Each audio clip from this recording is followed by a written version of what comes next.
Hey guys. Um, so here I am, and hope you guys are doing well.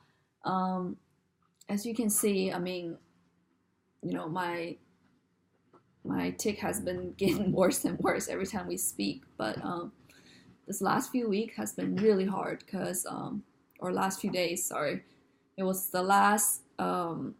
So I mean, I'm actually in school, which I'll continue my story from last time. But so it was the last week of school. A lot of projects were due, you know, but then also just um, dealing with, um, I guess, in a way, embarrassment or, people staring at me all the time. And because in school, most of the time, although, like, I kind of twitch all over the place sometimes on some days, but for the most part, I still try to hold it back a little.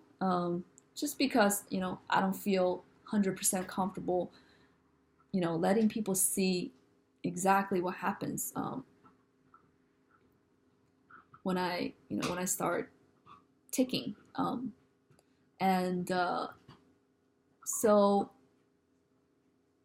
as you can see, it's pretty bad lately, and it's really difficult for me to go to school, and knowing that I have to hold back, and it's very uncomfortable. And but at the same time, I don't want everyone staring at me, and especially I don't know if you guys ever experienced this, but it's harder for me to open up to people I know, or people that have known me for a while and haven't seen me ticking like this. Because I don't know, in my mind, it just feels like, oh, they're like probably wondering, like, what the heck? Why is she doing this all of a sudden? Like, she wasn't doing this before. Versus a stranger, in a way, it's like, well, you don't really know me. This is what you know me as, like this. So I'm not really too worried about it, and I'll probably never see you again. So who cares? Um, but yeah, so it was really hard. I was at a really bad place, and but today's the first day that school is over, and I feel like I can finally breathe again and trying to deal with my tics, a little better, and going to the gym more often. I'm actually going to China next Monday.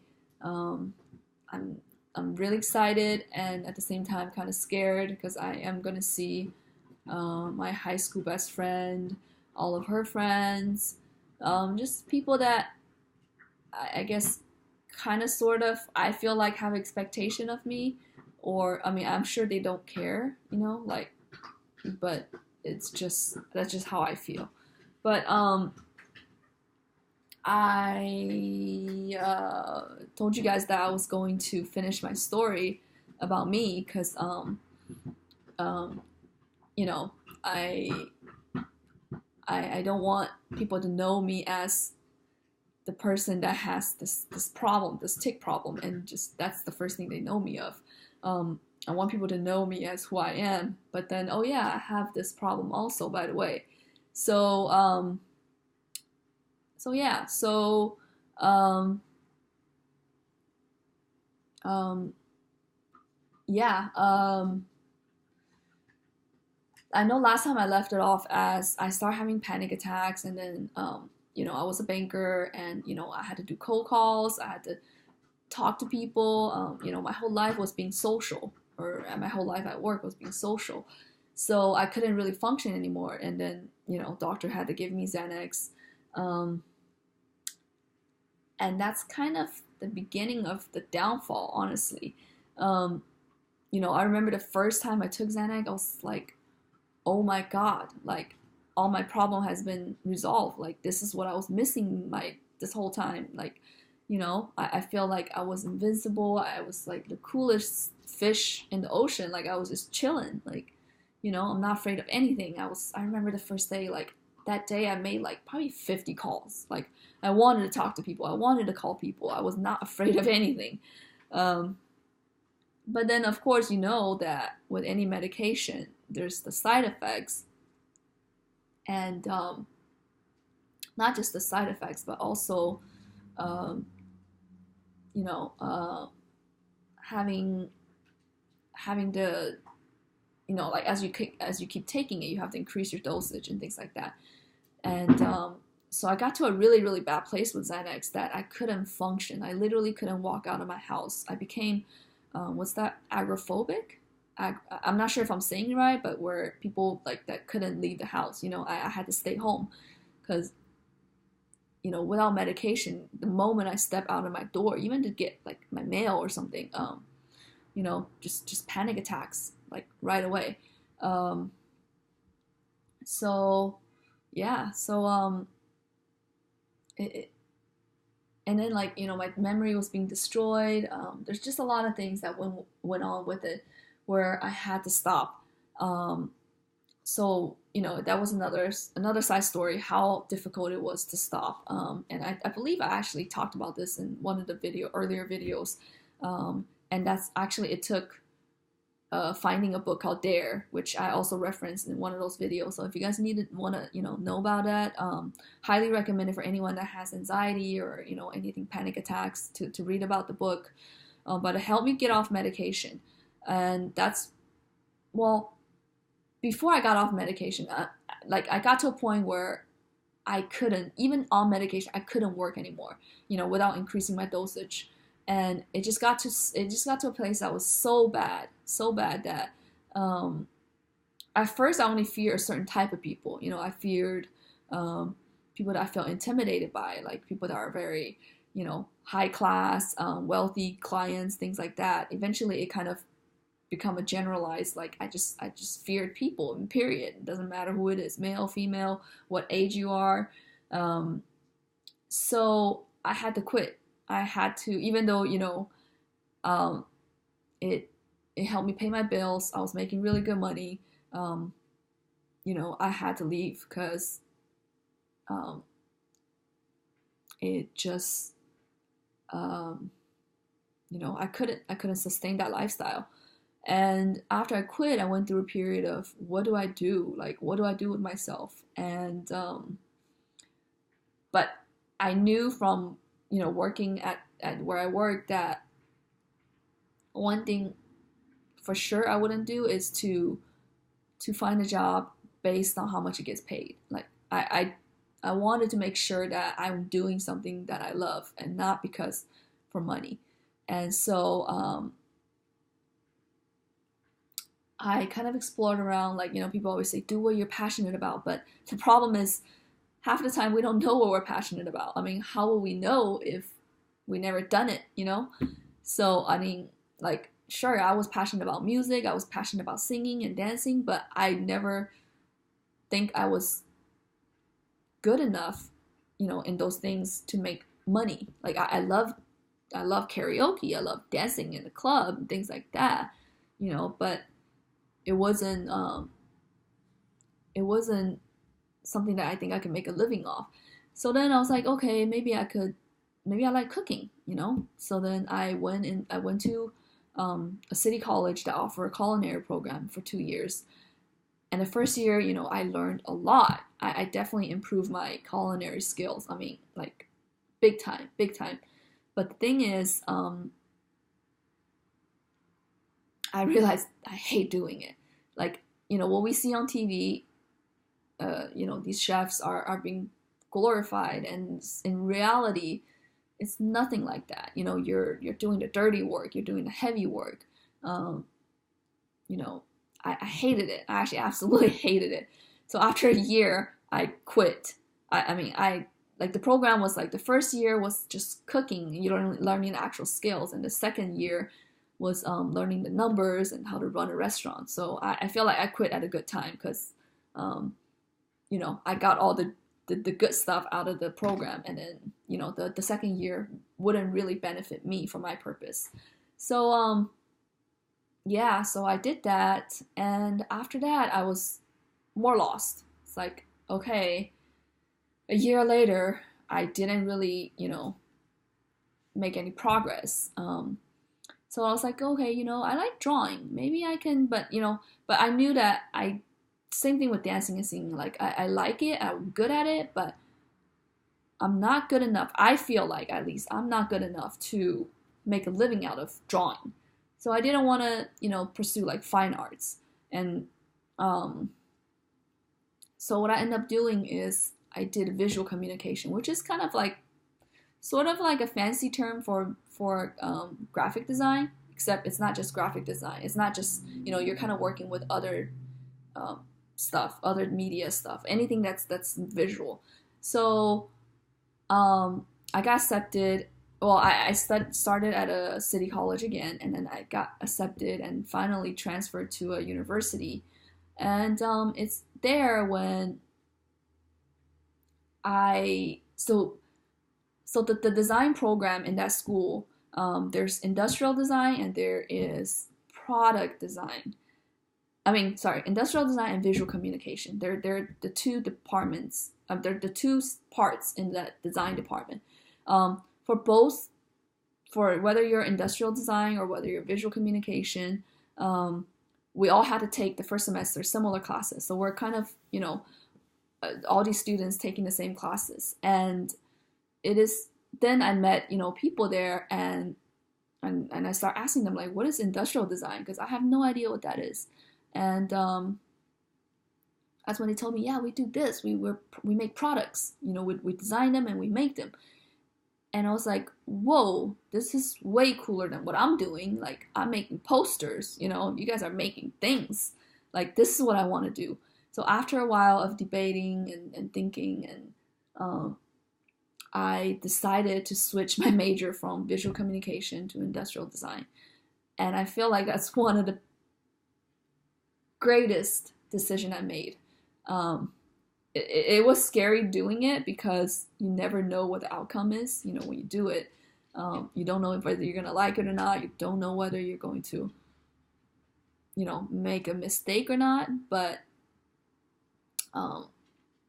I decided, you know, to take the risk. And even now, like, sometimes when I'm doing my projects, I think about it, and I just think how lucky I am to finally have found something that I love to do, because there's a difference when you love doing something and not. Like, I see my friends complaining all the time, and they tell me that, you know, like, I don't know what to do. What I'm doing now is not what I want. You know, I'm starting to realize that, and they're kind of doing what I did a few years ago. But, you know, and I just tell them, you know, you gotta find, like, take your time. It's gonna take, I mean, look at me. It took me like 3 tries, you know, to find something that I actually like doing. 4 years later, actually, I was, you know, I have not worked for 4 years. I've been in school for the last 4 years. And I can finally say that now I love what I do. And when you love something that you're doing, because instead of dreading it, you kind of actually, when you're not doing it, you constantly want to go back to it. You want us to work on the project. You, like, you know, there's the difference there. And so yeah, so I'm an industrial designer, and you know, I'm really happy with what I'm doing now. And since we're here, I can actually show you guys some of my projects, some of the things that I was working on this semester. I have 1 more semester to go, and I hope one day, you know, with my skill, that I can make a change in some ways, positively. But, you know, my biggest dream is actually to be an inspirational speaker. I know it sounds really cheesy, but I feel like what, you know, things that I've gone through have really given me a lot of empathy and a lot of insight towards things that maybe I wouldn't understand if it didn't happen to me. So, my dog is whining. Cody, what are you doing? So yeah, so maybe, you know, hopefully through this channel I can start to build my skill set as far as being an inspirational speaker, and hopefully one day I can, you know, make a change in someone's life. But while you guys are here, let me show you guys some of my projects. This one I just recently made. His name is Cumin. Q, like the letter Q standing for cube, and min for minimalism. I know the project was we had to create a 6x6 cube of a certain design style, and I chose minimalism. So this is my sort of a retro minimalism cube. And what I did is I actually turned it into an actual speaker. So you can see that he's got little legs and he actually works. So I literally, laser cut out these the panels and glued them together. And I cut out a hole where, as you can see here, I actually went and bought a Bluetooth speaker and just sort of matched it in here and glued it in there. So this is the actual speaker that works. So I'm really proud of it because, we're really only supposed to make a cube, but I actually made something that works, which is also part of minimalism, because minimalism is not just like, creating things. It's stripping down everything to this essential geometric shapes, but each shape usually acts as a function. So for example, like these repeated circles acts as a function for the speaker. So, usually these things, these like cutouts or whatever, they're usually for a reason. So, having this speaker work is part of, representing what minimalism is. And let me show you guys one more project.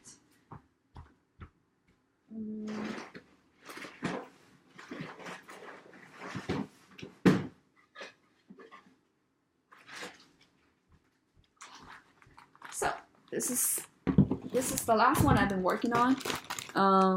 It's an Arduino game. So I have a bunch of fishes on here. Like, as you can see, I'm not gonna put all of them on here, but there's different fish. So we had to pretty much make an educational arcade game that teaches someone something. So I decided to make a game that teaches people sustainability for fishes, like when to eat what fish is, it's good. So you can see I made this out of wood. This is actually fully functional. It's got a little, I don't know if you can see, it's actually really hard. Like a little switch here that turns on. And so if I turn this on, I know, right? So what do you do? How you play this game is you grab a fish from here. So there's two players, and you scan it up here. A question pops up, and then you can pick and choose. The players can choose whether you're right or wrong. If you're wrong, boom. Otherwise, yeah. But it's a fully functional game. I'm actually really happy with it. And just really quickly, I can show you guys how it looks on the inside.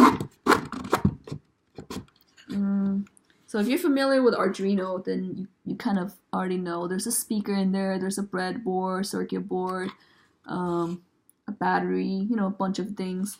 The switch is here. Yeah, so that's kind of what I do. And let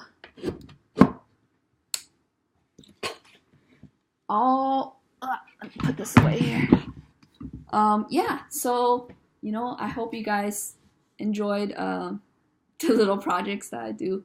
But yeah, so I guess really the message here is that I was having a really, really hard time, guys. Like, to be honest, I may look really, hey, whatever, nonchalant about whatever, but deep down, like, I'm having a really tough time. And I heard someone say actually the other day that I was watching American Idol, I think, and it was this girl who all she ever wanted to do was, do music, and she was in a music school until like she caught this really weird disease which made her lose her hearing.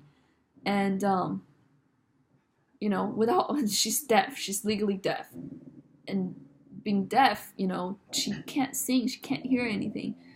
So but she actually went on and she still sang, she still played music, she did everything that she can. And what she said was that I couldn't be who I wanted to be, because she's deaf. Obviously, she doesn't want to be. I couldn't be who I wanted to be, but I showed up and I played. And that just kind of, I don't know, it just really touched me in a way where I kind of felt the same way, like I'm having a really hard time accepting what's happening with me. And things that I couldn't accept about what's going on with me physically and mentally and just all kinds of ways. Um, but, you know, at the end of the day, I'm still going to show up. I'm still going to play. I'm going to do the best I can. And yeah, so I'm getting a little emotional here. But I hope you guys can, find this somewhat inspirational. Maybe if you're having a hard time, this can help you in some ways. But um, so I guess that's it. If you guys have any questions, let me know. Again, I'm not sure what I'm gonna talk about the next video. I'm actually heading to China next Monday, so I'll be gone for 3 weeks. So if you don't hear from me, YouTube is not legal in China. I know Facebook, nothing is legal in China, so you can't even use any of them. So you're not gonna hear me for a while. But when I come back, I'll definitely give you guys some updates on places I've been and how China went, and how everyone's staring at me, I'm sure. But but yeah, anything you guys want to hear me talk about, just comment, let me know. I mean, I don't know what you guys want to really hear, but there's a lot that I can share with you guys. So yeah, so holla. Yeah, take care. Bye.